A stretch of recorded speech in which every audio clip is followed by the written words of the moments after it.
বিজ্ঞানীদের মতে যে কোনো গ্রহে জীবন সম্ভব হওয়ার জন্য সেখানে জল থাকা আবশ্যক। তাই যখনই বিজ্ঞানীরা যে কোনো গ্রহে জীবনের সন্ধান করেন তারা অবশ্যই সেখানে জলের সন্ধান করেন। কিন্তু ২০০৭ সালে এক গবেষণায় দেখা গেছে যে সমস্ত গ্রহে জল নেই। বিজ্ঞানীরা হতবাক হয়ে যান।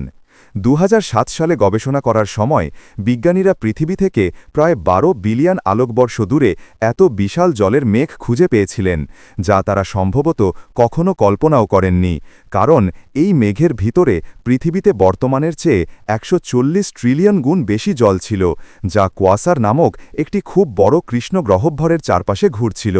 এবং এর মধ্যে আশ্চর্যজনক বিষয় হল যে এই জিনিসটি পৃথিবী থেকে ১২.৪ বিলিয়ন আলোকবর্ষ দূরে অবস্থিত ছিল, অর্থাৎ প্রায় বিগ ব্যাংয়ের সময় ১.৬ বিলিয়ন বছর পর। এবং সবচেয়ে বড় কথা হল বিজ্ঞানীরা ভাবেননি যে এত আদিম মহাবিশ্বে কিছু থাকতে পারে।